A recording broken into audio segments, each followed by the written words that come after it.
వేములవాడ రాజన్న ఆలయంపై జరుగుతున్న ఫేక్ ప్రచారాలను నమ్మొద్దని ఆలయ వినోద్ రెడ్డి పేర్కొన్నారు. వేములవాడ రాజన్న ఆలయాన్ని మూసివేస్తున్నట్లు జరుగుతున్న దుష్ప్రచారంపై ఎవరూ నమ్మవద్దని ఈవో వినోద్ రెడ్డి పేర్కొన్నారు. సోషల్ మీడియా వేదికగా కొంతమంది జూన్ 15 నుండి ఆలయాన్ని మూసివేస్తున్నారని వస్తున్న వార్తలపై ఈవో వినోద్ రెడ్డి స్పందించారు. ఆలయం మూసివేతపై జరుగుతున్న తప్పుడు ప్రచారాలను ఖండిస్తూ వీటిని నమ్మవద్దని, దీనిపై అధికారికంగా ప్రభుత్వం నుండి ఎలాంటి ప్రకటన రాలేదని ఈ సందర్భంగా తెలిపారు.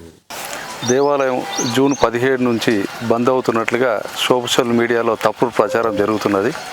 ఈ ప్రచారాన్ని అవాస్తవం అని చెప్పి ఆ ప్రచారం చేసిన సోషల్ మీడియా ఎవరైతే ఉన్నారో వాళ్ళ మీద కూడా నిన్న పోలీసు కంప్లైంట్ ఇవ్వడం జరిగింది.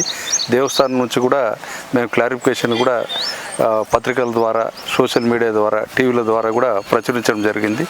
ఏదైతే జూన్ 15 నుంచి ఆలయం మూసివేత, భీమేశ్వర ఆలయ దర్శనాలు అని చెప్పి ప్రచారం చేస్తున్నారో ఎవరైతే సోషల్ మీడియాలో తెలియని వ్యక్తులు, దయచేసి అటువంటి ప్రచారాలు భక్తులు ఎవరు కూడా నమ్మకండి. ఏదైనా దేవాలయం నుంచి అఫీషియల్గా మేము రిలీజ్ చేసింది మాత్రమే అది పరిగణలోకి తీసుకోండి.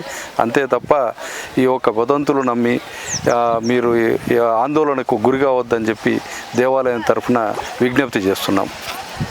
అంటే మీరు కంప్లైంట్ చేసిన వారి మీద ఏమన్నా ఎవరైతే సోషల్ మీడియాలో ఈ దుష్ప్రచారం చేస్తున్నారో వాళ్ళ మీద కూడా నిన్న వేములవాడ పోలీస్ స్టేషన్లో కూడా ఫిర్యాదు చేయడం జరిగింది.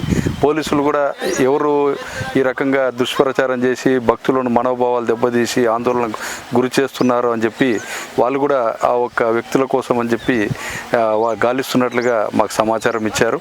కాబట్టి ఇట్లాంటివి ఎవరైనా ప్రచారం చేయాల్సి లేనిపోని భక్తుల్లో ఆందోళన కలిగించాలని ప్రయత్నం చేస్తే వారిపైన కూడా క్రిమినల్ పరంగా అన్ని చర్యలు పోలీస్ డిపార్ట్మెంటు అలాగే దేవస్థానం కూడా తీసుకుంటుందని చెప్పి తెలియజేస్తున్నాం.